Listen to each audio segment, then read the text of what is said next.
मैं कुछ कदीम चिरागों से गुफ्तगू कर लूं। तुम इतनी देर में इस शहर की हवा ले लो। Let's have a round of Elizabethan age. Elizabeth I, Queen of England, 1533 to 1603. Elizabeth was born in Greenwich on the 7th of September 1533. She was the daughter of Henry VIII and Anne Boleyn. Elizabeth's mother, Anne Boleyn, would be executed for adultery when Elizabeth was just 2 years old. Henry's last wife, Catherine Parr, made sure Elizabeth was highly educated and could speak several languages fluently. When Henry died in 1547, Elizabeth's half-brother Edward became king, while she would live with Catherine Parr. Edward died in 1553, which meant that Elizabeth's older half-sister Mary became queen. Mary was determined to return England to Catholicism, and because Elizabeth was Protestant, she imprisoned her in the Tower of London. Mary died from illness in 1558, making Elizabeth her successor to the throne. She became Queen of England at age 25. Elizabeth returned England to Protestantism, developing the Church of England while maintaining some Catholic elements such as the crucifix, therefore appeasing both sides. The Privy Council was reduced, and its Catholic influence reduced by removing such members. Elizabeth assembled experienced and trustworthy advisors, including William Cecil, Lord Burleigh, who was her Secretary of State, and Sir Francis Walsingham, in charge of gathering intelligence, Nicholas Bacon, Lord Keeper of the Great Seal, and Nicholas Throckmorton, Ambassador to France. One advisor called Robert Dudley, Earl of Leicester, was very close to the Queen and may have been a romantic interest. Despite numerous courtships and expectation to continue the Tudor dynasty with an heir, Elizabeth declined marriage, stating the welfare of her country was her priority, to an insistent parliament. During Elizabeth's reign, England saw a golden age of progress. Trade expanded rapidly, bringing in wealth, and exploration brought prestige to the country. In 1580, Francis Drake became the first Englishman to successfully circumnavigate the Earth, and 5 years later, Sir Walter Raleigh formed a colony on the east coast of North America, named Virginia. The arts also flourished in theatre, poetry and music, with such playwrights as William Shakespeare. A big challenge would face Elizabeth in 1588. In 1587, Elizabeth had her cousin, Mary, Queen of Scots, her nearest heir, executed. Mary was a Catholic and had been imprisoned by Elizabeth as a threat to the throne, especially as there was no marriage or Protestant heir produced by Elizabeth. An uncovering of a conspiracy to overthrow the Queen ended in Mary being tried for treason after years of surveillance.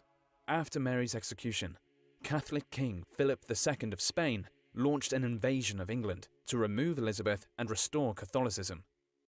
As he launched the Spanish Armada, Elizabeth made a speech to the English soldiers at Tilbury. "I know I have the body of a weak, feeble woman, but I have the heart and stomach of a king, and of a king of England too." The English navy, aided by bad weather, would severely defeat the invading armada. On the 24th of March 1603, Elizabeth died at Richmond Palace. As there was no Tudor heir, the dynasty would come to an end, and she would be succeeded by the Protestant James VI of Scotland, the son of her cousin Mary, Queen of Scots.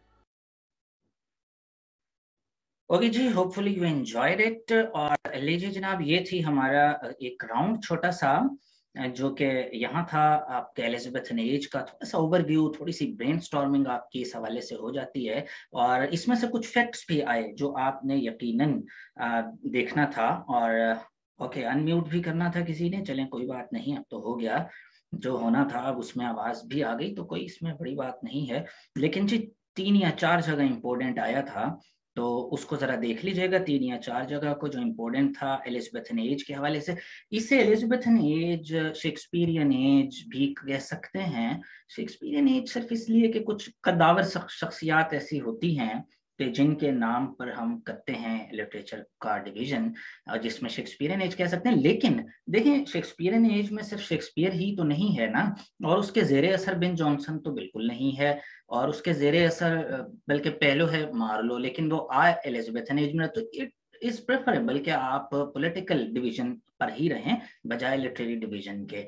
इस वजह से कि एतराज होगा बहुत सारे critics को कि शेक्सपियरियन एज क्यों कहते हैं, क्योंकि सिर्फ शेक्सपियर तो टॉवरिंग नहीं है, टॉवरिंग तो स्पेंसर भी है, और टॉवरिंग तो फिलिप सिडनी भी है अपने एरिया का, बेकन प्रोज के हवाले से है, मॉर्लो भी मौजूद है, यूनिवर्सिटी वेट्स भी मौजूद हैं, जो बहरहाल अपने तई कुछ ना कुछ अदब में बल्कि बहुत कुछ उनका कंट्रीब्यूशन है। शेक्सपियर हाँ जब आता है वो ऐसा बुर्ज है जिसके इर्द गिर्द थोड़े थोड़ा सा मतलब मध्यम लगने लगती हैं ये सब चीजें, लेकिन मशहूर बात है कि नो मॉर्लो नो शेक्सपियर।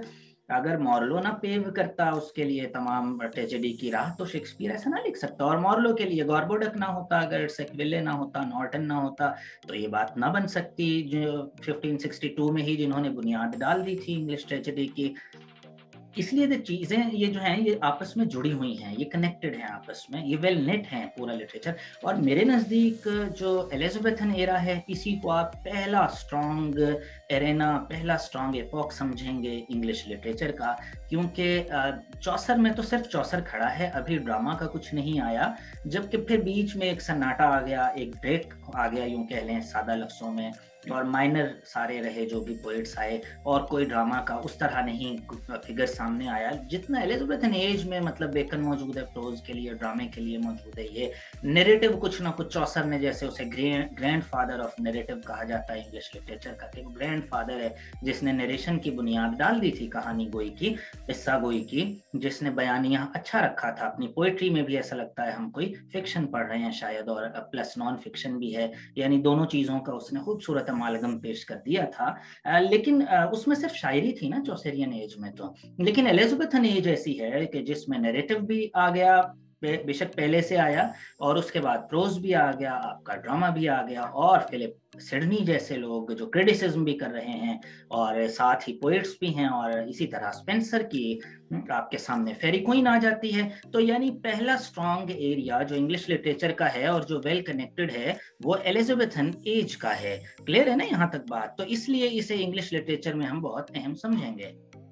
तो यानी ये पहला हम इसे डिफाइन कर लिया कि पहला स्ट्रेंथ जो इंग्लिश लिटरेचर के पास है, और एलिजाबेथ है चूंकि, और एलिजाबेथ नहीं होती तो विक्टोरिया भी ना होती, विक्टोरियन लिटरेचर उस तरह ना मूव कर सकता जैसे एलिजाबेथन लिटरेचर ने किया।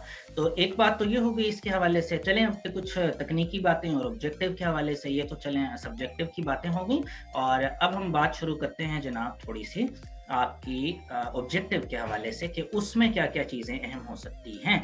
तो जैसा कि पहले हम बात कर चुके हैं कि बहुत ही अहम चीज़ आपके लिए वो ये है कि क्वेश्चनिंग जितनी अच्छी आप शुरू में कर लेंगे उतने अच्छे तरीके से आपके लेक्चर्स जो हैं वो प्रिपेयर। क्वेश्चंस पहले देख लें फिर करते हैं आज की बात। इंपॉर्टेंट क्वेश्चंस आपके सामने आ गए जी, और अब देखते रहिए यहाँ। What is University West's contribution to Elizabethan drama?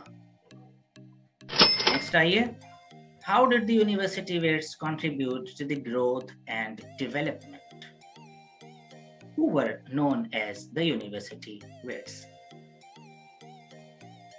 ले लीजिए जरा, अपने आप में आप ब्रेनस्टॉर्मिंग करते जाइए, अपने आप में जवाब देते रहिए बेशक इन शॉर्ट क्वेश्चंस का। Why were the University West called so? क्यों इन्हें ऐसा कहा जाता है university wits? Very simple and basic questions. Who are the University Wits and how did they influence? William Shakespeare को कैसे मुतासिर किया इन यूनिवर्सिटी वेट्स ने? What are the major themes of Elizabethan theatre? What are the major themes of Elizabethan theatre? What is the other name of Elizabethan theatre? का दूसरा नाम क्या है? And don't worry, बिल्कुल नहीं घबराना। गुड न्यूज इज कि इनके जवाबात भी मेरे पास मौजूद हैं, वो भी आपको मिल जाएंगे। Who of the following is known as child of Renaissance? Child of Renaissance किसको कहा जाता है यूनिवर्सिटी वेट्स में से? क्लू आ गया। What are the characteristics of Elizabethan age की कैरेक्टरिस्टिक्स क्या हैं? तो ये जनाब थी कुछ ब्रेनस्टॉर्मिंग के लिए क्वेश्चन है, और आपके सामने था उस एज का, ताकि मुकम्मल तौर पे सामने आ जाए कि हम क्या करने जा रहे हैं। तो लीजिए जनाब फिर से आप आइए और अपना मेन लेक्चर की तरफ आते हैं जी। ये तो एपेटाइजर्स थे सारे, जैसे अच्छे खाने से पहले एपेटाइजर आप लेते हैं ताकि अच्छा खाया जाए आपसे होपफुली। तो लीजिए अपनी मेन स्लाइड्स पर आ जाइए जी, और आप आ गए मेरे। Simple definition of Elizabethan theatre and drama is that it is drama written during the reign of Elizabeth I, but that is absurdly simplistic. बहुत सिंपल डेफिनेशन है कि वो चीज़ें जो वो ड्रामा जो एलिजाबेथ के दौर में लिखा गया, एज आपके सामने है, कई बार आप पढ़ चुके, 1558 to 1603 ये इसका एरा बनता है। Elizabethan drama is much more than that, इससे कहीं ज्यादा है। एलिजाबेथन ड्रामा क्या है उस पर हम बात करने ही तो आज बैठे हैं कि वो क्या है, एलिजाबेथन ड्रामा इनफैक्ट है क्या। ठीक है जी, उस पर बात करते हैं। और लीजिए जनाब, पहले मैं आपको इसको अपने आप को जरा आपसे कर लूं दूर। Queen Elizabeth one of England and Ireland, याद रखना है England and Ireland, rain from, तो आगे बात 1558 to 1603, during the time when Europeans were starting to break out of the cultural constraint imposed by medieval church। पहली अहम बात कि मेडिइवल चर्च से छुटकारा हासिल करने की पहली कोशिश अदब में चौसर साहब कर चुके थे। अब जो कॉन्स्टेंट्स थी कल्चरल, वो भी हटाना चाह रहे हैं। Great thinkers across Europe were courageously directing their eyes away from the face of God। दूसरी अहम बात, लोग फेस ऑफ गॉड से आ गए हैं थोड़ा सा, मतलब क्रिश्चियनिटी में दूर आने की कोशिश कर रहे हैं, क्योंकि वो थक गए हैं वही बातें बार बार सुन के, पढ़ के, वही ड्रामे देख देख के, वही मोरालिटीज, वही मिस्ट्री प्लेज, वही सब कुछ बातें। कब तक उसका घोटा आखिर वो लगाते जो एलिजाबेथन थे, और कब तक उसी को पीते रहते। And turning them towards the mind, अब गॉड से बाहर आए, माइंड की तरफ आ गए। ये प्रोग्रेस आप देख रहे हैं। मेडिइवल से एलिजाबेथन एज का एक लीप, एक जंप, वो ये है कि हम गॉड से माइंड की तरफ, लॉजिक की तरफ आने लगे। The form and the ideas of human beings in a huge humanistic movement की शक्ल में बाहर आया कि भाई इंसान महवर व मरकज है इस कायनात का, उस पर तवज्जो देनी चाहिए, ना कि सुपर नेचुरल चीज़ों पर, ह्यूमंस पर होना। जो नेचुरल वर्ल्ड है हमारी, जिसे हमारे हवा से खमसा महसूस कर सकते हैं, देख सकते हैं, छू सकते हैं, उस पर फोकस करें बजाय उसके जो कि अननोन है, मिस्ट्री है। Instead of just accepting the flat two-dimensional assumptions about life, God, the planet and the universe itself that the church peddled। Church इस तरह पैडल करता था, चलाया करता था इन चीजों को, वो सिर्फ टू डायमेंशन थी और उसमें हेवन और हेल थी। दे वर चैलेंजिंग दोस असम्पशंस। एलिजाबेथन ने पहली बार चैलेंज किया। शेक्सपियर ने सितारों के खिलाफ बात की, किंग लेयर में भी की, मैकबेथ में भी की, विचेस की बात को रद्द किया, और बहुत सारी बातें जब शेक्सपियर आएगा तो अलग से जाहिर होंगी। वो तो कहने की बात ये कि ये सब कुछ जो है वो एलिजाबेथन एज में चेंज होता जा रहा है। This led to a blossoming of new perceptions in every area of human endeavor, human attempt। जो भी human attempt थी, हर एक में यही perceptions जो थे वो आए। ठीक है जी, और आगे आइए जी। Art, music, architecture, religion, science, philosophy, theatre and literature, हर फील्ड में एक ऊपर थीसिस आ गया कि गॉड से माइंड पर आ गए। ह्यूमनिज्म अपने उरूज पर पहुंचने लगी, रेनेसांस हो चुका, रिवाइवल आ गया थॉट्स का, प्लेटो का और इन सब लोगों का, एरिस्टोटल का, और ये दोबारा पढ़े जाने लगे। और अब गॉड से, यानी कि ब्लाइंड बिलीफ से हम आ गए लॉजिक की तरफ। हालांकि मैं हर जगह फोरम पर के हम इंग्लिश विक्टोरियन एरा में जिंदा हैं, पाकिस्तान में इस वक्त विक्टोरियन एरा में जिंदा हैं हम, कमो बेश पौने 200 बरस पीछे, वही अकायद, वही सब। लेकिन अब ऐसा लगता है एलिजाबेथन एज पढ़ के कि इन्होंने तो वो टर्न बहुत पहले एलिजाबेथन एज ही में ले लिया था, 16th सेंचुरी ही में ले लिया था, जिसकी हमें शायद अब जरूरत हो या ना हो, जो भी कहें। This led to a blossoming of new perceptions in every area. आ गया जी, म्यूजिक में चेंज आया, आर्किटेक्चर में आया, और इन सब चीजों में artists, composers, scientists and writers look back beyond the darkness of 14th century and took their inspiration from humanist qualities in Greco-Roman culture। ठीक है जी, ग्रीको-रोमन कल्चर में कुछ पना होने, ह्यूमनिज्म, कुछ इंस्पिरेशन मिली। एलिजाबेथन एज में वापस हम जा रहे हैं किस तरफ जी, ग्रीको-रोमन कल्चर में। ठीक है जी, ये मलका एलिजाबेथ का दरबार आ गया। और उसके बाद जो अहम स्लाइड है वो ये है कि थिएटर देखें जरा, अब थिएटर का प्रमोशन देखें कि कितना तेजी से हो रहा है। कहाँ इंग्लैंड में जो थिएटर बन रहे हैं, जो उसका आगाज हो रहा है, उनकी जरा तेजी देखिए आप कि वो किस कदर तेजी से। लंदन थिएटर है जी आपके सामने, कहाँ है, रेड में आपको नजर आ रहे हैं, जहां है ना वो रेड हैं। अब ये देखिए जी, आ जाइए जगहों पर जहां रेड आपको नजर आ रहा है, समझे वहां थिएटर मौजूद हैं। ये मेन लैंड है इंग्लैंड की। ये टेम्स खड़ा है हमारा, जो इंग्लैंड का सबसे बड़ा, मतलब बह रहा है बीच में से इंग्लैंड के, जिसके साइड पर इंग्लैंड बैंक पर मौजूद है।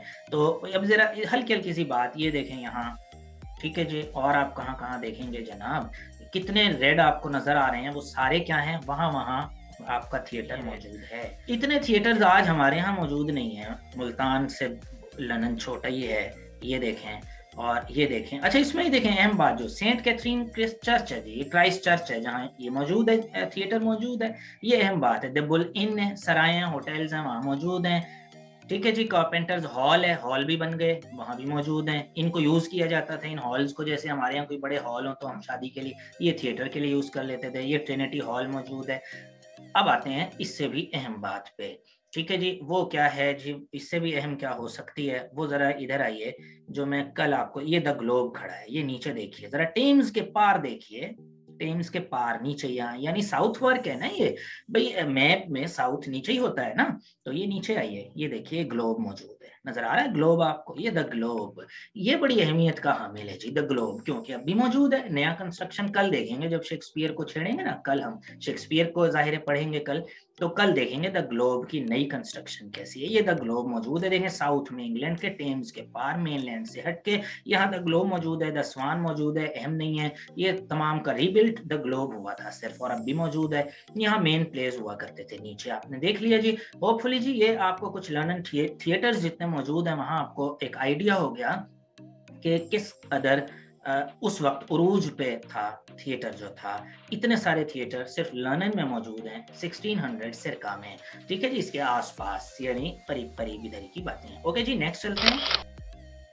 The Renaissance flowed right across Europe but had different emphasis in different European culture. Different emphases थे इसके, बहुत सारे असर थे इसके, कहीं कुछ था कहीं कुछ था। It was religion and philosophy in Germany. Germany में जहाँ चेंज आया वो रिलीजन एंड फिलोसफी में आया था। ठीक है जी, कहाँ, जर्मनी में रेनेसांस से जो तब्दीली आई वो कहाँ आई, वो आई जनाब आपके फिलोसफी एंड रिलीजन में। बड़े बड़े नाम जाहिर है, नीचे के साथ आपको एक पूरा कहकशां नजर आएगी। For example art, architecture, sculpture. Italy में जो फर्क आया रेनेसांस से, वो आर्ट, आर्किटेक्चर और स्कल्पचर में आया। हमारा जो रेलेवेंट है जी वो इंग्लैंड है। इंग्लैंड में it was Elizabethan theatre drama, यानी एलिजाबेथन एरा में, यानी इंग्लैंड में जो चेंज रेनेसांस लाया वो यहाँ लाया। एलिजाबेथन थिएटर ड्रामा में चेंज आया। All through the Middle Ages, English drama had been religious and didactic रहा था अभी तक ड्रामा, मोरालिटी पर खड़ा था। ये देखें हाईलाइट में पहले ही कर चुका हूँ, मिरेकल पेज, मोरालिटीज, सेंट्स की बातें थी, तफसीलन बात कर चुके, रुकेंगे नहीं इसलिए यहाँ। अब तक तो ऐसा ही कुछ चल रहा था यहाँ, लेकिन अब से ऐसा नहीं चलेगा। आइए जनाब नेक्स्ट चलते हैं। ये स्लाइड आपको होपफुली जी होगी क्लियर कि इटली में क्या चेंज आया, जर्मनी में क्या चेंज आया रेनेसांस से, और इंग्लैंड में थिएटर में चेंज आया। ये अहम बात हो गई जी जनाब। Bye the time Elizabethan reign ended, उसमें एक और अगर मैं आपको कर सकूं स्क्रीन शेयर से, मैं आपको जरा रोकता हूं, और अगर आवाज का डिस्टॉर्शन है तो मैं उसे मजीद ठीक किए देता हूं। लीजिए जनाब, होपफुली अब बगैर हमारे कंप्यूटर की आवाज के आप सुन पाएंगे, तो होपफुली जी अब शायद आप क्लियर होंगे। अच्छा जी, नेक्स्ट आप देखिए, by the time Elizabethan reign ended there were over 20 theatres in London. आपने भी देखा कि 20 से जायद लंदन में ही थिएटर्स मौजूद हैं, all turning over several plays a week plays that were secular in their nature. लें जी, अगली अहम बात आ गई। ये सारी अहम बातें ही चल रही हैं अब तक की। ठीक है, ये कौन कैसे ड्रामास प्ले किए जा रहे हैं थिएटर्स में, अब वो खुदा हाफिज रिलीजन, अब क्या है सेक्युलर ड्रामाज हैं अपनी नेचर में ये सारे, क्योंकि यूनिवर्सिटी वेट्स आपको याद हैं कि वो किस टाइप के थे और वो क्या पेश कर रहे थे वहाँ। एलिजाबेथन थिएटर को डिस्टिंक्ट बनाता है माजी से यही एक चीज कि ये जो अब ड्रामाज आ रहे हैं वो कैसे हैं, वो सेक्युलर हैं, वो रिलीजियस मिस्ट्री मोरालिटी और वो लिरिकल वो कुछ भी नहीं है, वो अब डिफरेंट आ गए जी। क्लियर हो गई यहाँ तक बात। आइए आगे चलते हैं। लीजिए जनाब, Elizabethan theatre, what changed at the time was that the theater became a place where people went to see not dramatized lectures on good behavior but a reflection of their own spirit and day-to-day interests. सारी ही अहम बातें आ रही हैं, day to day interest के लिए जा रहे हैं। They wanted to laugh and to cry, वो रोना चाहते हैं, वो हंसना चाहते हैं। ये एलिजाबेथन एज का खासा है, ह्यूमनिस्टिक क्योंकि अप्रोच है लोगों की, तो अब वो क्या कर रहे हैं, वो रोना चाहते हैं। They wanted to laugh and cry. Emotions, to be moved, not by divine reflection से वो मुतहरिक नहीं होना चाहते, एहसास अपना जगाना divine reflection से नहीं चाहते, divine inspiration से नहीं, but by human beings doing good and bad things just as they did, loving and murdering, stealing, cheating, acting sacrificially, getting into trouble and behaving nobly. यानी ये सारी इंसानी आदात हैं। वो ये देखना चाहते हैं जो इंसानों के खासे हैं, जो इंसानों के औसाफ हैं, उन ट्रेड्स को देखना चाहते हैं थिएटर में। वो अपने आप को देखना चाहते हैं, वो अपने अंदर को देखना चाहते हैं, अपने से बड़े लिखारी के नज़र से अपने को देखना चाहते हैं कि हमारे इमोशंस कितना ऊपर तक जा सकते हैं। तो ये सब बातें अहम हैं जी, एलिजाबेथन थिएटर से ही ज़्यादातर ये रेलेवेंट हैं, और पहले ना थी इसके कभी, और कभी इससे ज़्यादा उरूज पर ड्रामा ज़ाहिर शेक्सपियर के बाद आया भी नहीं। तो क्या देखना चाहते हैं जी? मर्डरिंग देखना चाहते हैं, स्टीलिंग, चीटिंग, sacrificially acting देखना चाहते हैं, behaving nobly, in short, human कैसा देखना चाहते हैं? being human like themselves, उन जैसे, अपने जैसे इंसानों को देखना चाहते हैं। ओके जी, क्लियर है? ओके जी, फाइन। नेक्स्ट चलते हैं जी, अपनी बात को आगे बढ़ाते हैं यहीं से। This new Elizabethan theatre scene attracted writers of great caliber who thought of themselves simply as craftsmen. ऐसे ऐसे राइटर्स आए जो अपने को क्राफ्ट्समैन कहते थे, in the same way as coopers and wheelwrights did. दूसरे जो क्राफ्ट्समैन थे ना शोभा है जिंदगी के, बिल्कुल उसी तरह ड्रामेटिस्ट भी कह रहे हैं, नॉट ग्रेट राइटर्स नहीं कहते थे, क्राफ्ट्समैन कहते थे, हुनरकार कहते थे अपने को कोई कारीगर कहते थे। As we think of them today, हम ऐसा ही सोचते हैं कि वो घंटों बैठे रहते थे और इसी पर कढ़ाई करते थे। वही एलियट की जैसे हमने बात की थी, जो रीछनी के बच्चे से मिसाल देता है कि उसको संवारती है, उसको बनाती है, ऐसे ही ये आर्टिस्ट किया करते थे, ये हुनरकार किया करते थे। But even so, most of the theatre writers of Elizabethan England have not been equaled during the 4 centuries since that time. अब तक उनका कोई parallel नहीं है। There was a lot of money to be made feeding this huge new appetite for plays. बड़े पैसे बनाए गए, and good playwrights who played their cards well and made good contracts as Shakespeare did became rich. Shakespeare की तरह बाकी भी अमीर हो गए, लिख लिख के। क्राफ्ट्समैन थे, जैसे खाती बनाता है टेबल को, ये भी बनाया करते थे ड्रामों को। तो ये बड़े क्राफ्ट्समैन थे, अपने को क्राफ्टमैन ही कहा करते थे ये लोग भी। ठीक है जी, यहाँ तक कोई बात हो तो पूछिए, जरा जल्दी चलेंगे क्योंकि half an hour is over. और अब हमने चूंकि अगले सेक्शन के लिए रखा था कि हम उसमें यूनिवर्सिटी विट्स को देखेंगे। Oh, when we look back at Elizabethan drama from the 21st century, what do we see? We see, क्या देखते हैं आज हम? For the first time stage presentations of the human experience, पहली बार दुनिया के स्टेज पे। अच्छा, एक बहुत बड़ा गैप है, यूनानियों को छोड़ दें, वो गैप तो देखें ना, ईसा से पहले लिखा जा रहा है, सोफोक्लीज ही लिख रहा है ना, उसके बाद एक ब्रेक आ गया, खत्म। कहाँ है बाकी सब लिटरेचर थिएटर कहाँ है? कुछ भी नहीं। एलिजाबेथन एज में रिवाइवल हो रहा है, इसीलिए इससे पहले जो रेनेसांस हम कहते हैं उसको, वो रेनेसांस सिर्फ यहीं का नहीं था, वो पूरी दुनिया के लिए था, खास तौर पे वो पूरे यूरोप के लिए था। We see for the first time stage presentations of human experience, पहली बार इंसानी तजर्बात सामने आए, और उससे पहले जो टायरेसियास वगैरह थे, प्रॉफिट्स, वो उन्हीं पर मबनी था। इनफैक्ट ह्यूमन एक्सपीरियंस पहली बार स्टेज हो रहा है। We see acts of great nobility by flawed heroes, hero में पहली बार कुछ कमी दिखाई गई। ये अलग बात कि वो कितना भी गॉड सेंटर्ड थे ड्रामाज, लेकिन उसके बावजूद कहीं कहीं ह्यूमन फ्लॉ मौजूद था, हीरो में फ्लॉ मौजूद था। मैं बात कर रहा हूँ ग्रीक लिटरेचर की। A great theme of great tragedy, Greek tragedy perfected by Shakespeare in such plays as Hamlet, Macbeth, King Lear, etc. We see human beings at their meanest level, इंसान अपने आखिरी दर्जे पर, पस्त तरीन दर्जे पर भी दिखाया गया। We see psychological studies of the human character, ये नई बात है जी। अननोइंगली ग्रीक्स कर तो ऐसा रहे थे, लेकिन नोइंगली शेक्सपियर ने ह्यूमन साइकी को टच किया। वो क्या मैडनेस है जो दिखाता है अपने ड्रामों में, चाहे वो किंग लियर में दिखाए, चाहे हेमलेट में दिखाए, हर प्ले में कहीं ना कहीं वो जो बॉर्डर लाइन पे खेलता है वही उसका कमाल है, और वो वही ही कर सकता था। यही खेलना कि आज तक हम क्लियर नहीं कर सके कि मैड है या नहीं है, यही बॉर्डर लाइन दरियाफ्त की थी शेक्सपियर ने, इसीलिए वो मतलब आज तक भी अजीम है। Such as the psychopathic Iago and Othello, इससे बेहतर कौन करेगा psychopathy. We see exploration of the deepest human emotions such as love and Romeo and Juliet Antony and Cleopatra, इससे बेहतर कहाँ हम देखेंगे। ऑल दो शेक्सपियर कल जाहिर है हम शुरू करेंगे, तो उसकी वर्क्स भी अगर आप डीपर लेवल पर जाना चाहते हैं तो आप जरूर करेंगे, वरना राउंड 2 में जाहिर है खालिसतन हमने वर्क्स ही करने इस हिस्ट्री के बाद। Although most of the plays of Elizabethan period have an underlying Christian assumption, तो है इनके पीछे भी है, because of the culture of the time in which they were written, they were essentially humanist in tune with the Renaissance spirit of the time. दोनों चीजें साथ साथ चल रही हैं, यानी ह्यूमनिस्टिक स्पिरिट भी है और उसके साथ साथ जो है वो बात कहाँ आ रही है कि उस वक्त के कल्चर के मुताबिक कहीं कहीं गॉड और सुपरनेचुरल एलिमेंट्स भी मौजूद हैं जो इन्हें अट्रैक्ट किया करते थे।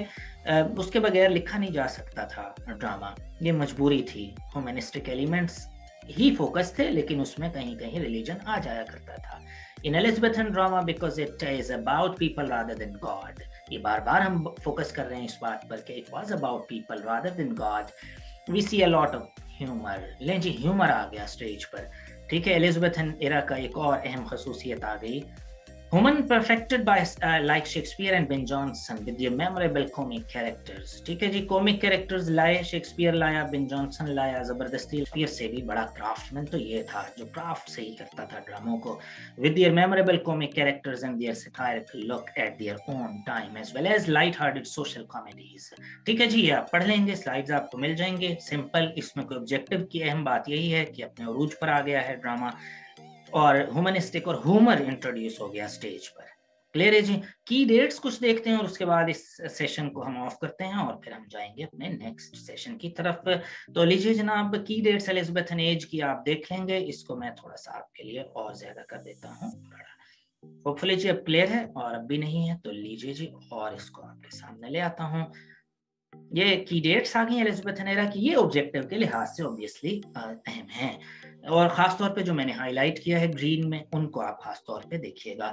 13 जनवरी 1559 है जी Elizabethan crown queen of England जब ये बनी है। 1559 है वो, उस डिसीजन के बाद कि she will be the queen. 1559 में क्राउन भी अपने आ गई है, अपनी जगह पर आ गई मुकम्मल तौर पे। शेक्सपियर की बर्थ डेट है, याद होगी आप सबको, अप्रैल 23 1564 शेक्सपियर, और ये आपको मिल जाएगा ये डॉक्यूमेंट आपको, तो इसलिए ज्यादा परेशान होने की जरूरत नहीं है। हाईलाइट सिर्फ हम देख रहे हैं जो मैंने कर रखी हैं अहम बातें, वो तमाम अलबत्ता ये जो दी हुई हैं आपने देखनी जरूर हैं, लेकिन जैसा कि पहले राउंड के खिलाड़ियों के लिए सिर्फ यही जो हाईलाइट हुई हैं। 1593 London theatres close due to bubonic plague, ठीक है जी। ब्लैक डेथ आया और ये प्लेग आई और इसकी वजह से 1593 में थिएटर कुछ ट्रांसिएंट मतलब थोड़े वक्त के लिए जो थे वो क्लोज कर दिए गए टेम्परेरी बेसिस पर। Penalties are proposed for people who refuse to attend Church of England services and to make it a crime to attend Catholic services। ये क्वीन का अजीब ही काम था कि ज़माना किसी और तरफ जा रहा था, लेकिन चूंकि ये प्रोटेस्टेंट थी और मतलब कॉर्डियली प्रोटेस्टेंट थी ये, और अपने फ्लैश एंड स्पिरिट में प्रोटेस्टेंट थी क्योंकि ये, और अजीब ही प्रोटेस्टेंट थी, वैसे हमारी समझ से बाहर थी कि कोर्टशिप्स चल रही हैं, इसके मुआशके चल रहे हैं बेतहाशा, शादी नहीं की लेकिन मुआशके भरपूर हैं, जिंदगी भरी पड़ी है क्वीन की मुआशकों से, अपने कभी किसी उसको छोड़ें खैर। अच्छा तो लेकिन ये है प्रोटेस्टेंट, मतलब दीन में सख्ती की कायल है। थिएटर में क्योंकि दिखाए जा रहे थे खुले ड्रामे, खुले से मेरी मुराद यानी वो नहीं है जो यहाँ आप देखा करते थे, नहीं आप नहीं, मतलब अब तो बंद हो गए, खैर थिएटर रहा ही नहीं मुल्तान में न लाहौर में वैसा।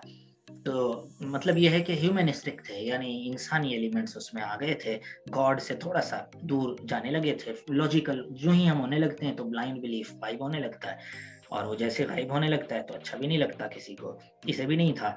तो 1599 जी the globe theatre is built on Bankside. Bankside आपने देख ली थी साउथ वर्क में, टेम्स के किनारे पे द ग्लोब ये कायम हो गया जी। द ग्लोब खैर नई शक्ल है, कल इस पर बात ज्यादा करेंगे। उसके बाद 24 जी, अब ये डेट याद रखनी है, 1599 है ग्लोब थिएटर जब बैंक साइड पर बन रहा है। उधर देखें बंद कर रहे हैं, जब भी कोई चीज बंद बैन की जाती है उसके बाद वो एक नई तवानाई से, जितना टिकटॉक बंद करेंगे जो ही खुलेगा और नई तवानाइयों से लोग शुरू कर देंगे काम को। ऐसे ही होता है, ह्यूमन नेचर है, जितना रोकेंगे उतना उसकी तरफ अट्रैक्शन पैदा होगी, और इसीलिए अट्रैक्शन ही को कायम रखने के लिए इस्लाम में बहुत सारी चीज़ों से रोका गया है ताकि अट्रैक्शन तो रहे। अगर वो मतलब बिल्कुल ही, तो फिर क्या अट्रैक्शन रहेगी, क्योंकि सभी होते ही हैं एक जैसी। अच्छा 24 मार्च 1603 क्वीन एलिजाबेथ जी फौत हो गई हैं, और ट्यूडोर डायनेस्टी जो इनकी थी, इनका जो स्ट्रीम लाइन चली आ रही थी, ब्लड लाइन, वो हो गई खत्म आज। और फिर जेम्स वन जो थे वो आ गए स्कॉटलैंड, जेम्स सिक्स जो थे वो स्कॉटलैंड से, और वो वही उसी के ग्रैंडसन जो हेनरी सेवन, उन्होंने किंगशिप यहाँ क्लेम कर दी, और वही बनते थे भी, जायज भी। इसने जो जुल्म सितम डॉक्यूमेंट्री में आपने देखी मेरी के साथ की है, बगैर जुल्म सितम की कहानी मुकम्मल नहीं होती बादशाहत की। ये तमाम खून से रंगी दास्तान है, पॉलिटिक्स जितनी भी है, किंगशिप की हो, डेमोक्रेसी की हो, कुछ भी हो, ये खून से रंगदार है, खून से रंगीन है ये सारे जितने भी लोग हैं।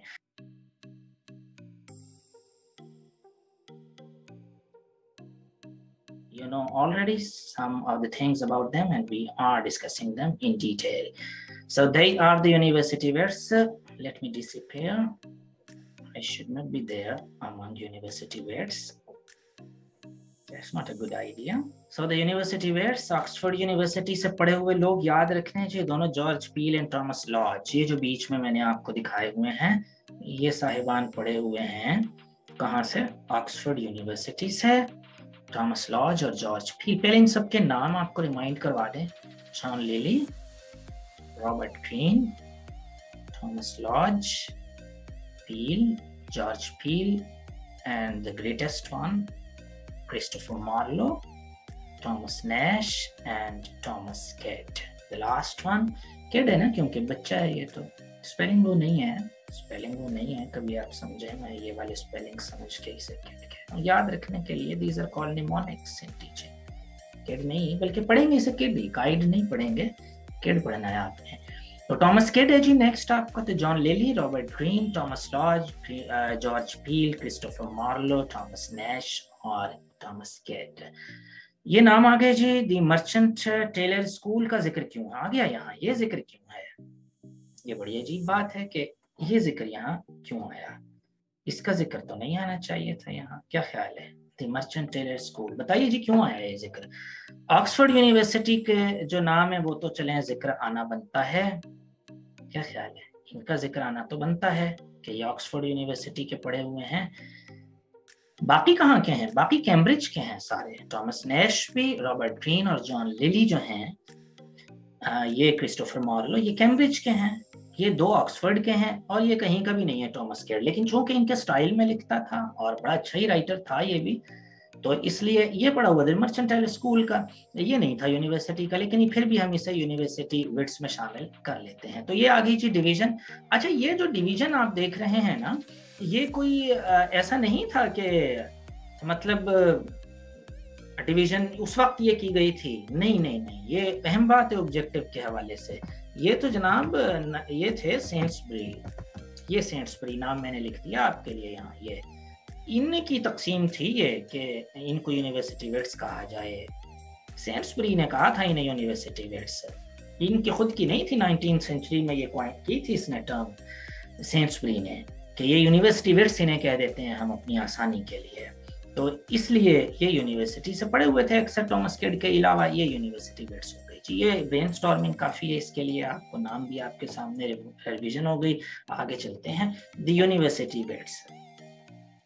The term university weights was not used in their lifetime, but was coined by George Saintsbury. पहले बात हो गई इसकी।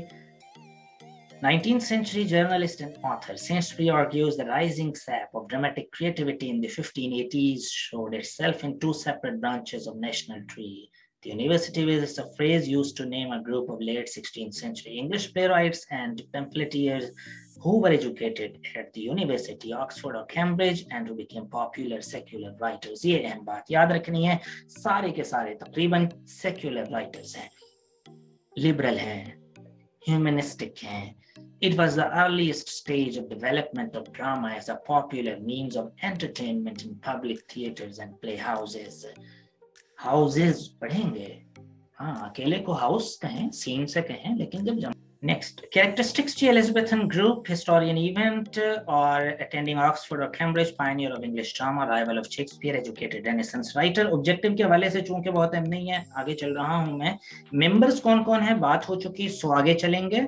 John Lyly, Thomas Kyd, George Peele, Robert Greene, Christopher Marlowe, Thomas Nashe, Nashe लिखा हुआ है इसका, निक, थॉमस लॉज। आइए जी, बात शुरू करते हैं ऑब्जेक्टिव के हवाले से, जो कि अहम बात है। अब आएंगी ऑब्जेक्टिव के हवाले से ज्यादा अहम बातें, तो लेट मी डिसअपियर।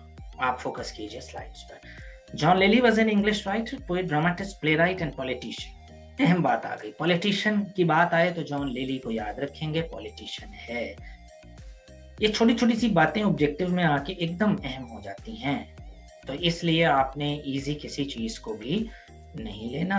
और पता है खैर आपको पहले ही ये सब चीजें। तो पॉलिटिशियन, ये याद रख लेंगे, politician. Best known for his book Euphues, याद है आपको यूफियस, पहले ही याद है, मजीद याद रख लें। यूफियस ही silent, the anatomy of wit and Euphues and his England. ठीक है जी, याद पूरा नाम रख लें। लिलीज मैनर्ड लिटरेरी स्टाइल, अहम बात है कि मैनर्ड लिटरेरी स्टाइल है, मैनर्ड लिटरेरी स्टाइल है। जैसे मैंने कहा ये अभी अहम नहीं लग रही, एकदम अहम हो जाएंगी जो ही आएगा। He was the most mannered literary stylist among university wits. इसलिए ऑब्जेक्टिव में every word is important. Originating in his first books is known as euphuism. ये टर्म है, लिटरेरी टर्म्स भी हम शुरू कर रहे हैं कल से, क्योंकि एलिजाबेथन ड्रामा ही से लिटरेरी टर्म्स बेसिकली शुरू हुई थी। जॉन लेली was an English writer, poet, dramatist. हो गई बातें जी, अहम बातें। बॉर्न कब हुआ? 1553।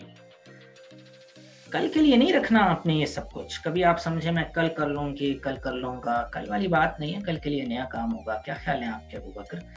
तो इसलिए अभी चलते रहें साथ साथ। कल के लिए तो रीडिंग अभी भेज रहा हूं मैं आपको, बस अभी भेजे देता हूं। तो 1606 लंदन यूनाइटेड किंगडम्स एजुकेशन आ गई आपके सामने जी। इसकी Magdalen college, university of Cambridge और ऑक्सफोर्ड, दोनों ही में थोड़ी थोड़ी देर रहा।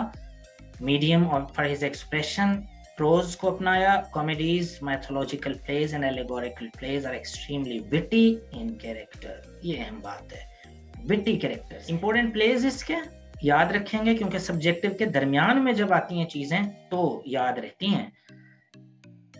जो ही आप सब्जेक्टिव से हिलेंगे तो समझें सिर्फ ऑब्जेक्टिव के जी ये ले लिया है और नहीं। अभी आप हैं वार्म अप, अभी यहाँ पे कॉन्टेक्स्ट में बैठे हुए, तो अभी आप जल्दी जल्दी से याद रख लेंगे कि कंपैप्सी, क्योंकि दूसरे राउंड पर हमने इनके जो हैं खुलासे और जो समरीज और कैरेक्टर्स और इनके थोड़े जो थीम्स लेने हैं हमने। तो अभी आप हिस्ट्री क्लियर कर लेंगे तो आसानी होगी। उसी वक्त सारे ड्रामे किसके हैं, क्या है, कब शाये हुआ था, इसका डेट क्या है, मतलब किसके हैं, ये उस वक्त याद नहीं करने की चीज है। एंडी बॉर्न है the man on the moon 1591 का। सेफ एंड फाओ अहम है, गैलेथिया उतना अहम नहीं है, मिडास भी अहम है, और उनकी डेट्स भी इसीलिए लिखी हुई हैं साथ साथ जो अहम है। The women on the moon, loves Metamorphosis, जो साइंस के लोग हैं ज्यादा मालूम है उन्हें इसका। मदर बॉम्बे, एक दफा दोहराने का मकसद यही है कि आप लेक्चर के फौरन बाद या अभी पहले से याद है जिसको, वो तो सिर्फ ऐसे नजर से इन्हें गुजार रहा है। क्रिस्टोफर मार्लो को लंबा डिस्कशन की जरूरत है, लेकिन कल हम नहीं करेंगे। आप अपने तौर पर रीडिंग बेशक रख लीजिए इसकी, लेकिन जब हम इसके ड्रामाज को डिस्कस करेंगे तो फिर इसके बारे में तफसीलन, इसके बारे में इतनी ही बातें काफी हैं इन इंग्लिश प्लेयर, क्योंकि जिंदगी के बारे में ज्यादा पता नहीं है इसकी हमें, सिवाय इसके कि ऐशो इशरत में गुजरी, शराब वराब और बाकी जो कुछ ऐश में आता है वो सब इसने किया। और यही वजह इसकी लड़ाई की भी बनी और डेथ की भी वजह वही बनी कि किस तरह इसको स्लैब किया, मारा गया, मतलब एक इन में, एक क्लब में, एक पब में, वहीं इसकी डेथ हो गई थी। तो जिंदगी का ज्यादा हमें मालूम नहीं है, तो इसे बात भी नहीं करेंगे। स्पाई के तौर पर भी कुछ काम किया इसने और इतना ही कुछ लिखा होता है हर जगह। Christopher Marlowe was an English playwright, poet and translator of Elizabethan era. Translator है हमें याद रखना, पोएट और प्लेराइट तो आपको याद है, ट्रांसलेटर के तौर पर भी इसका याद रखना जरूरी बनता है। इसका जो कैंटरबरी में जनाब पैदा हो रहा है यूनाइटेड किंगडम में, पहले ही मालूम है आपको है ये, और 1593 इसका डेथ डेट आ गया। और जहां जहां पढ़ा उसमें कैम्ब्रिज अहम है सिर्फ, ठीक है ना। कॉर्पस क्रिस्टी कहीं कहीं याद आ रहे हैं ना, क्या है ये कॉर्पस क्रिस्टी? पहले भी आपने बात की है, क्या बाइबल के कितने टुकड़ों का मजमुआ है ये कॉर्पस क्रिस्टी? ये तो जरा लिख दीजिए यहाँ कि कितने बाइबल के इसमें पीसेस हैं, एक्सेप्ट्स हैं। Literary movement English renaissance theatre जी, और फिर लिटरेरी मूवमेंट इसकी जो बनती है जिससे ये अटैच था वो है English renaissance theatre, the foremost Elizabethan tradition of his day. ये हमने बात कर ली, शेक्सपियर से पहले जो ड्रामेटिस्ट है, सबसे बड़ा ड्रामेटिस्ट, टॉवरिंग पर्सनैलिटी यही है। ग्रेटली इन्फ्लुएंस्ड विलियम शेक्सपियर को मुतासिर करने वाला यूनिवर्सिटी वर्स में वो यही है। His plays are known for the use of blank verse and their overreaching protagonist. ठीक है जी, प्रोटैगनिस्ट के हवाले से जो क्या टॉवरिंग इसने टेम्बरलेन और जो फास्टस वगैरह दी है वो क्या, जियो माल्टा में Tamburlaine the great, first play in 1590 का पहला प्ले, और पहला ही मतलब बेहतरीन प्ले इसका, अगरचे टेक्निकली उतना बेहतर नहीं जितना कि एडवर्ड था, लेकिन इम्पैक्ट बहरहाल इसने बतौर ड्रामेटिस्ट के टेम्बरलेन से बनाया था। द जियो माल्टा बड़ा इमोशनल, और जैसा कि ज्यू से जाहिर है एक ज्यू है। फर्स्ट सक्सेसफुल ब्लैक कॉमेडी और ट्रेजिक कॉमेडी के बारे में तफसीली बात करेंगे। ब्लैक कॉमेडी के बारे में यानी कि है क्या ये ट्रेजिक कॉमेडी और ब्लैक कॉमेडी, एक ही बात समझ लें इसे। The मैसाकर of Paris, the tragically history of life and death of doctor Faustus का पूरा नाम आ गया। हीरो एंड लिएंडर, ये कम अहम काम है इसका, 4 ड्रामे खास तौर पे अपनी याद रख लेना। तेज चलना पड़ रहा है मुझे क्योंकि ये है इंटेंसिव कोर्स, ये है चंद एक लेक्चर्स यहाँ आपने तेज होना है, इतना ही तेज अकेले में भी। जॉर्ज पील की बारी आ गई, फास्टस के बारे में, जॉन लिली के बारे में आप देख चुके। कोई सवाल हो, कोई भी आपको लगे कि ये बात मजीद होनी चाहिए तो मुझसे पूछ लिया करें साथ साथ। George Peele was an English translator है, ये भी देखें जी, ट्रांसलेटर है। ऊपर मार्लो का भी जिक्र आया था, एक ट्रेडिशन है। Poet and dramatist who is most noted for his supposed but not universally accepted collaboration with William Shakespeare on the play Titus Andronicus में कहा जाता है कि सपोर्ट किया था इसने जॉर्ज पील ने। जैसे बार बार याद दहानी करवाई जा रही है, एक ऑब्जेक्टिव जब बन के आता है तो एकदम चीज अहम हो जाती है, तो इसमें भी यही मामला मौजूद है कि ये भी एकदम अहम हो जाएगा कि किसने विलियम शेक्सपियर को कोऑपरेट किया, कोलैबोरेट किया, किस ड्रामे में किया। यूं आ सकता है जॉर्ज पील ने किस ड्रामे में उसके साथ कोऑपरेशन किया, तो वो टाइटस एंड्रोनिकस है। तो ड्रामा भी याद रख लें, इसी बहाने ड्रामे का एक नया नाम याद हो जाएगा, और इसी बहाने आप इससे भी जुड़ जाएंगे कि मशहूर है ये बात, यूनिवर्सली एक्सेप्टेड तो नहीं है। 1556 है जी, यूनाइटेड किंगडम लंदन, और डाइट 1596। उम्र जरा इन सब की गौर कीजिएगा, सबकी, not excluding Marlowe, including Marlowe. जरा उम्र इनकी देखिएगा, थोड़ी थोड़ी उम्रें हैं सबकी यूनिवर्सिटी बेट्स की सिवाय एक के। उसके बाद आइए जी, successful player and play writer, left behind a pastoral romantic tragedy. Romantic tragedy, chronicle tragedy, a chronicle history, mystery play, romantic literary satire. He is noted for his poetic style and decorative phrases. ये अहम बात है, यहाँ आपने रुक के ये इसके लिए याद रख लेनी है अलग से एक बात, पोएटिक स्टाइल और डेकोरेटिव फ्रेजेस। ठीक है जी, पोएटिक स्टाइल, डेकोरेटिव फ्रेजेस, अगर यूफियस में भी बहुत डेकोरेटिव है, फ्लोरी लैंग्वेज है वहाँ लिली की, और साथ इसके आपने जॉर्ज पील को भी याद रख लेना है। Original contribution to drama like Lyly और मार्लो की तरह ओरिजिनल कंट्रीब्यूशन पील का है जी, बस। ठीक है, ये 3 याद रखने हैं आपने बुनियादी तौर। ओरिजिनल कंट्रीब्यूशन लिली, मार्लो और जॉर्ज पील का है। ये पढ़ा हुआ कहाँ का है, ये जरा याद दहानी देखते हैं, साथ साथ कौन चल रहा है, कमेंट कर दीजिए चैट बॉक्स में। आ भी गया, unmute yourself. Abu Bakr is instructing you, Galaxy Grand Pro, and we don't know the name exactly who is there, so please mute your mic. Connection is unstable, that's the message on my screen as well. So let's do the things quite quickly. Next आते हैं जी अपने काम की जानिब, और लीजिए जनाब break आ गया। ब्रेक से मुराद आप रिवीजन कर लें इनकी।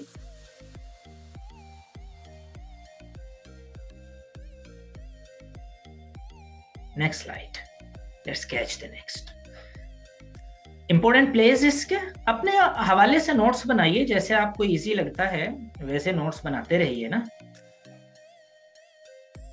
The famous Chronicle of king Edward the first, बहुत अहम नहीं है ये, जो जब मैं कहता हूं ना बहुत अहम नहीं है, तो ये उन लोगों के लिए जो अपनी पहली बारी खेल रहे हैं, समझते हैं आप, पहली बारी खेल रहे हैं, उन्हीं के लिए नहीं है। जो अपनी मतलब जो पुख्ता हैं इस पिच पर, उन्होंने सब कुछ करना है, उन्होंने कुछ नहीं छोड़ना।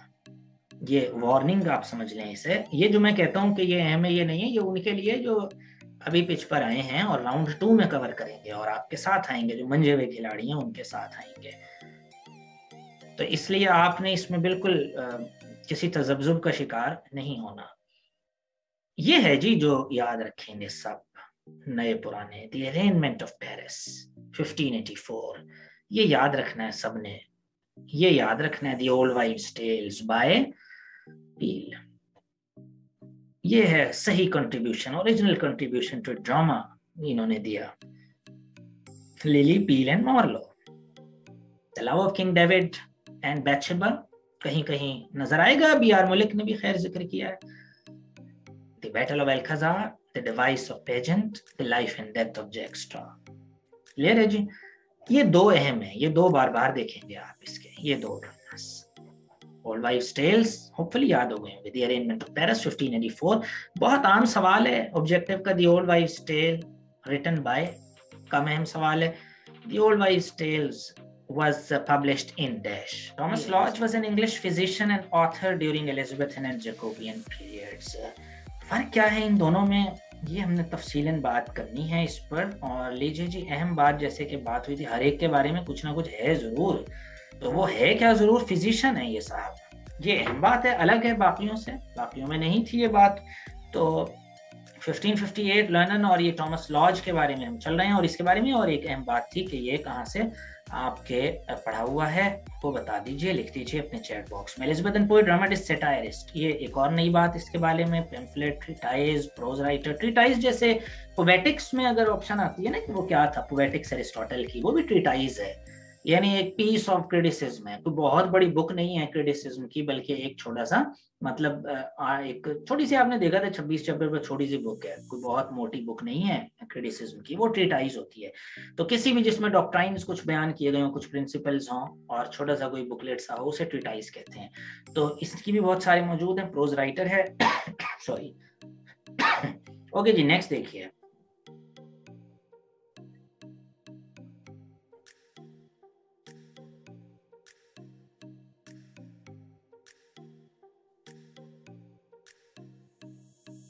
इंपॉर्टेंट वर्क्स इसके आगे आपके सामने, the wounds of civil war.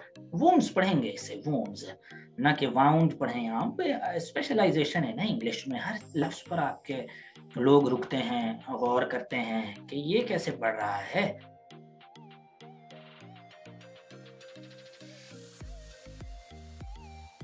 I am sorry, the wounds of civil war. Wound, जख्म,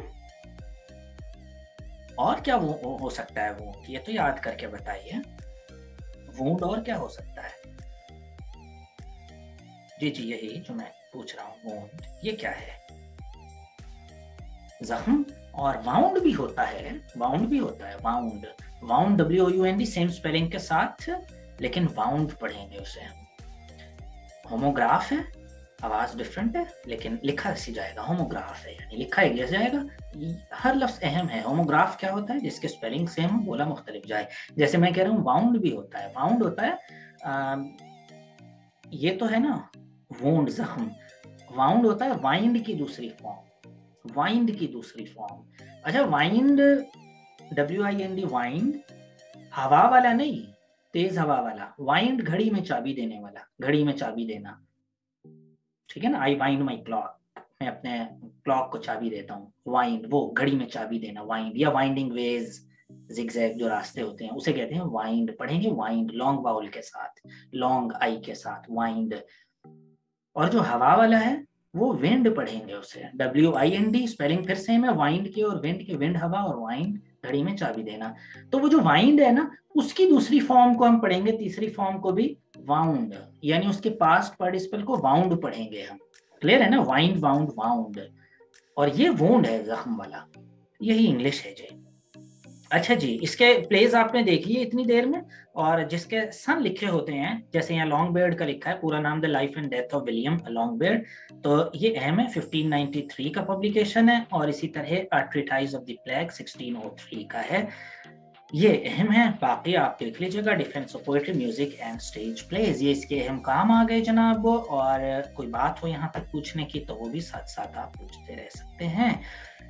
कोई और इससे रेलेवेंट बात हुआ करे वो भी आ जाए कीजिए जी। हम बिल्कुल एंड पर आ गए अपनी स्लाइड्स के, अपने सेशन के। अगरचे थिक था, एलिजाबेथन एज भी आपने करनी है आज रात को या कल सुबह, और साथ यूनिवर्सिटी वेट्स के हवाले से भी अपने वेट्स को यूज करना है, कोई बात इनमें से रहना जाए, क्योंकि बहुत अहम है दोनों टॉपिक्स भी, एलिजाबेथन एज भी और हमारा यूनिवर्सिटी वेट्स वाला टॉपिक भी। Thomas Nash is considered the greatest of English Elizabethan pamphleteers. Dramatist नहीं याद रहे, जैसे हमने पहले बात की थी, ये है पैम्फलेटियर। हर एक का कोई ना कोई अपनी स्पेशलिटी है, ये ग्रेटेस्ट पैम्फलेटियर्स है जी। पैम्फलेट छोटे छोटे किताबचे लिखता है। He was also playwright, poet and satirist भी था। He was the son of Parson William Nash and Margaret। ये वो वाला नैश नहीं है जो हमने अभी जिक्र किया है, नाम लिख दिया। इसके पेरेंटेज जो हमें मालूम है ठीक तरीके से लिख देते हैं, और अहम भी हैं थोड़े से पार्सन है क्योंकि, लेकिन ये पैम्फलेटियर वैसा नहीं था कि आप समझें कि शायद ऐसे ही लिखता था। ठीक है जी, कैम्ब्रिज के साहब पढ़े हुए हैं ये। तो यहाँ तक जी कोई बात हो तो इसके बारे में थोड़ा सा ही, और इसकी कुछ और बातें जी। connection is still unstable, don't know what's the reason. Overall I think the case is the same. Some important works जितने भी आप देख रहे हैं उनमें से कोई ऐसा काबिल जिक्र नहीं है कि जो हम ग्रेट लिटरेचर में जिसकी बात कर सकें। कहीं आपको कोई ऐसा दिखाई नहीं दे रहा इसके कामों में, जितने भी आप पढ़ रहे हैं इसको, कहीं कोई खास बात नजर नहीं आ रही इस पूरे पैनल पर। लेकिन जाहिर है कि जो खिलाड़ी हैं डेड बॉल्स खेलने के भी, वो खेलेंगे, इसको भी खेलेंगे और खेलना चाहिए। समर लास्ट विल है, the terrors of the night है, या अनफॉर्चुनेट ट्रैवलर है, टीयर्स ऑफ यरूशलेम क्राइस्ट है, असल में तो ये डीडो है, क्वीन ऑफ कार्थेज है, द आइल ऑफ डॉग्स है। कोई काबिल जिक्र नहीं है और कभी आया भी नहीं पेपर्स में, तो इसलिए घबराने की बात नहीं है कि इसको बस पैम्फलेटियर के तौर पर आप याद रख सकते हैं। इसके अलावा ये कुछ नहीं है। अलीजा थैंक यू, क्या आप एक्टिव हुई, वरना तो हम आज घबरा ही गए थे कि अब पता नहीं कैसे काम चलेगा। मतलब काम से मुराद के कैसे एक्टिव इतना कौन, लेकिन आप तो कह रही हैं डिस्टॉर्टेड है, बागी कह रही हैं, ठीक है, इस तरह तो बल्कि काम खराब ही हो रहा है। खैर ओके जनाब, नेक्स्ट चलिए। नाउ क्लियर, इसमें कुछ भी अहम नहीं था, क्लियर नहीं भी होता तो आपने परेशान नहीं होना था। ठीक है जी, यहाँ तक की कोई बातें हो तो जरूर बताइए। हम ऑलमोस्ट अपने लेक्चर के मक्ते पर पहुंच गए, इख्तिताम पर। Thomas kid was an English playwright, author of the Spanish tragedy. ये देखें, अलग से जिक्र का मकसद ही यही है स्लाइड में कि ऑथर ऑफ स्पेनिश ट्रेजेडी है ये, ठीक है ना, स्पेनिश ट्रेजेडी का ऑथर है। इसका सबसे बड़ा काम, the most important figure in the development of Elizabethan drama. बात हम पहले भी कर चुके हैं ये कि एलिजाबेथन ड्रामा की डेवलपमेंट में अहम काम स्पेनिश ट्रेजेडी का है। ठीक है जी, पैदा कहाँ हुआ, ये सब बातें, ये बुनियादी बातें हैं, बिल्कुल शुरू की बातें हैं जो आप लिखेंगे, अलग से नोट्स बनाएंगे और उनको देख लेंगे अपने पास। वर्क्स में भी देखें जी, जिक्र काबिल जिक्र जो बात है, स्पेनिश ट्रेजेडी बाय किड, बच्चे की नहीं है लिखी हुई है, इसकी है लिखी हुई। यहाँ तक Thomas Kidd is almost sometimes included in the group, though he is not believed to have studied at university. में पढ़ा नहीं था, स्कूल का नाम पहली स्लाइड में जिक्र हो गया था। किड से आपने याद रखना है, यूनिवर्सिटी नहीं गया था, बच्चा था, समझ लें सारी उम्र बच्चा ही तो नहीं रहा होगा। हाँ, उम्र कम थी इसकी भी, देखेंगे कितनी उम्र है, वो जो मैंने शुरू में बात की थी इन सबकी उम्रें देखें जरा, 1558 94। जरा कोई हिसाब किताब में जो अच्छा है वो जरा बता दे कितनी एज है 1558 to 1594। इसका पुरानिया बनता है 1558 1594। तो कितना बन गया जी, लिखा है किसी ने चैट बॉक्स को, देखते हैं। 36, that's good enough. Now it's Eliza। तो लीजिए जनाब 36 Mahnoor Zahra, well done well done. और फिर बाद में Abu Bakar, very good Abu Bakar, we miss you a lot. Okay जनाब, ये हो गई जी 36 की। कोई और एज बताएं किसी और राइटर की 36 एज। ऑब्जेक्टिव का प्रैक्टिस तो यही है ना कि एक और फिर एकदम किसी और एज के किसी और राइटर पर आ जाए। एक आइटम आएगा ग्रीक से, दूसरा आ जाएगा मॉडर्न लिटरेचर से, मॉडर्न के बाद रोमांटिक एज पर ले जाएगा आपको, फिर एक आइटम एलिजाबेथन का दे देगा, फिर यूनिवर्सिटी वेट्स का दे देगा, फिर एकदम ग्रामर का आ जाएगा, फिर एकदम लिंग्विस्टिक्स का आ जाएगा। ये स्विचिंग भी तो सीखनी है ना आपने।